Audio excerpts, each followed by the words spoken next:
राम राम भाई, सारे हाथ जोड़कर राम राम। छोटे बड्डा ने बने रहियो हमारे चैनल के ऊपर।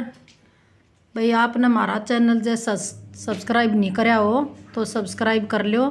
डेली कोई न कोई बढ़िया वीडियो डालते हैं हमें, और उससे शिक्षा भी मिलती है। और लाइक नहीं करा है तो लाइक कर लो और सब्सक्राइब कर लो। और दूसरा ने भी है ना ये कहानी सुनाया करूँ। तो आज भाई हम लेकर आए हैं महालक्ष्मी और एक सेठ जी की कहानी, जिससे हमें क्या शिक्षा मिलती है वो कमेंट में लिख कर और ज़रूर बताइए। तो भाई एक सेठ था, काफ़ी साहूकार था, कारोबार बढ़िया चल रहा था। लक्ष्मी की दया है, लक्ष्मी की है ना बहुत पूजा पाठ कराया करता। जिन्हों का आकर जिस घर में लक्ष्मी आवे है उस घर में ना लड़ाई झगड़ा दंगा फस्सी मारा काटी गाल गलोच, और देवता ने है ना तो बढ़िया तरह मानता होगा, घर में सफाई रखता होगा, जोत बत्ती करता होगा। लक्ष्मी भी उसी घर में विराजमान रहती है। तो भाई सेठ है ना लक्ष्मी की बड़ी पूजा पाठ कराया करता और मान्या करता। लक्ष्मी भी उससे है ना बहुत खुश थी। तो लक्ष्मी जी है ना उसको कहीं पर भी ज़रूरत पड़े वहीं पर भी है ना लक्ष्मी अटंग रहा करती, यानी कि बहुत धन था उसके पास में।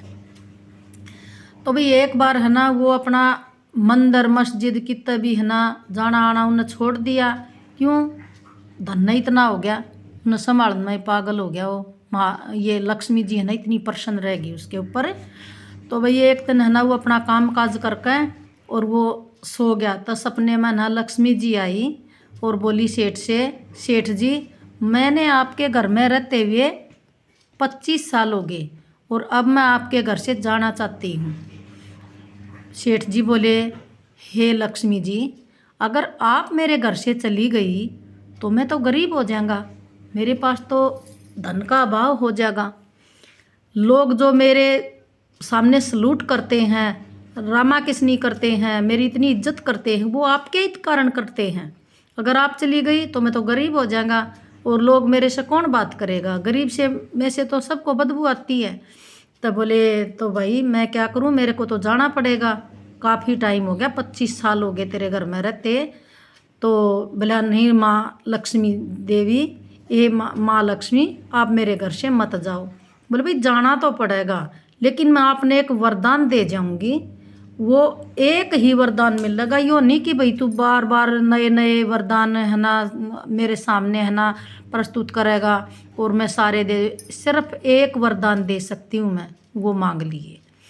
मांग तू के मांगेगा? बोला माँ लक्ष्मी देवी मेरे को तो मांगना तो नहीं आता, मैं फिर आज है ना अपने परिवार में है ना अपने बाल बच्चों से पूछूंगा। तो भाई उसने है ना सुबह उठा तो बच्चों से है ना उस बोली ठीक है मैं कल आऊँगी। बूझ लिए उठ कर और बच्चा तो बोला कि भाई आज तो मैंने है ना लक्ष्मी दिखी रात में सपने में और न्यू कह मैं थारे घर तक जाऊँगी। और भाई चारू बहू है ना बैठा लिए कोड ने। बोला बेटी उनने है ना न्यू कही है कि एक वरदान दूंगी, क्या मैं भी मांग ले। भाई सबसे बड़ी बहू बोली कि पिताजी जेवर मांग ले, गहना सोना चांदी हार झालरे सब कुछ मांग ले। बोला ठीक है बेटी मांग लूँगा। दूसरे नंबर की बहू तब पूछने लग गया, बोला बेटी मैंने क्या मांगना है? बोला पिताजी अस्पतालों में कॉलेजों में स्कूलों में लक्ष्मी बहुत आती है, बहुत धन बरसता है उनमें, आप ये मांग लो अपने क्षेत्र के जितने भी स्कूल कॉलेज ये हॉस्पिटल है ये मांग लो। बोला ठीक है बेटी मांग लूँगा। तीसरे नंबर की बहू दोबारा फिर बुलाई। बोला बेटी आप और बताओ मेरे को क्या मांगना चाहिए? बोला पिताजी अपने क्षेत्र के जितनी भी ज़मीन जायदाद है वह मांग लो, क्योंकि ज़मीन में तो अन्न पैदा होता है और अन्न सभी को चाहता है। जितना भी हमारा अन्न पैदा होगा उतना ही बिकेगा और हमारे पास धन है धन। ठीक है बेटी। चौथे नंबर की बहू दोहराया। बोले बेटी आप भी बताओ। बोली तो पिताजी सुन लो, दीदी हर ने तो बता दिया लेकिन मैं अपनी चॉइस जो है वो बताऊंगी।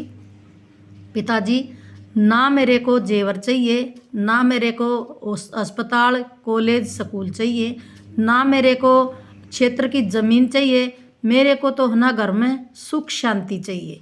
हमारे घर में है ना प्यार बना रहो सबका।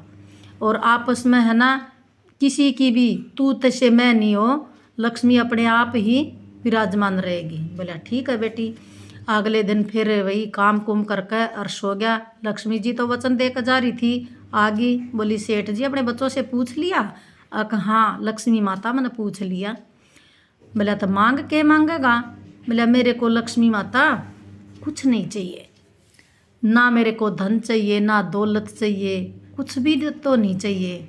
मेरी छोटी बहू ने ये कही है कि बड़ी वाली तो बोली जेवर मांग ले, उससे छोटी बोली हॉस्पिटल स्कूल कॉलेज मांग ले, उससे छोटी बोली कि क्षेत्र की ज़मीन मांग ले, लेकिन मेरी छोटी बहू ने ये कहा है कि आपस में हमारा प्यार बना रहो, ये मांग लो लक्ष्मी जी से, प्यार के साथ सब कुछ है। तो मेरे को लक्ष्मी माता ऐसा वरदान दो कि मेरे घर में है ना कभी भी किसी की तू से मैं ना हो, और बड़ी यात्रा है ना प्यार से रहें, सम्मान करें, ऐसा वरदान दो मेरे को। बोली ठीक है, मैं आपके घर से नहीं जाऊंगी। बोले लक्ष्मी माता आप तो बोल रही थी मैं जाऊंगी, लेकिन आप क्यों नहीं जाओगी? बोले सेठ जी मैं वहीं पर तो रहती हूँ जहाँ पर प्यार होता है, जहाँ पर एक दूसरे का सम्मान होता है, कलह कलेश नहीं होती, लड़ाई दंगा नहीं होता, और जहाँ पर सफाई होती है, जहाँ पर मेरा सम्मान होता है, मेरी पूजा पाठ होती है, मैं वहीं पर तो आती हूँ। बोले अच्छा ठीक है लक्ष्मी माता, मैं आपसे बहुत प्रसन्न हूँ, आप मेरे घर में सुख शांति ऐसे ही देती रहें और मेरे घर में ही रहें।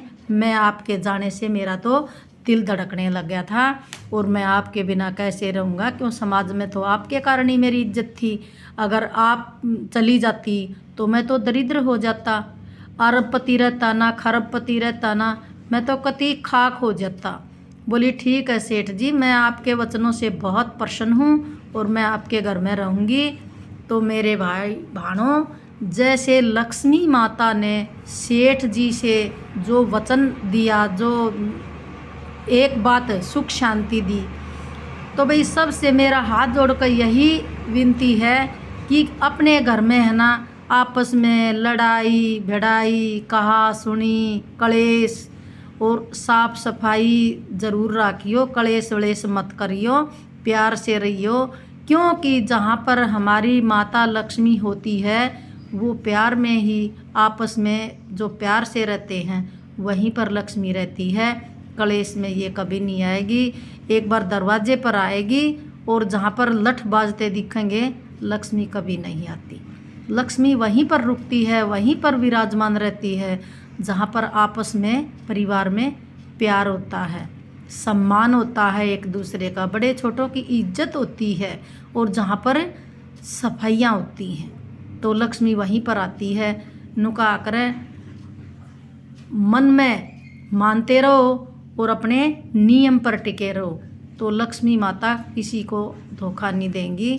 तो हमारी कहानी है ना अच्छी लगी हो तो सारे भाइयों लाइक सब्सक्राइब करियो और ऐसे ही लगे रहिए। राम राम सारा।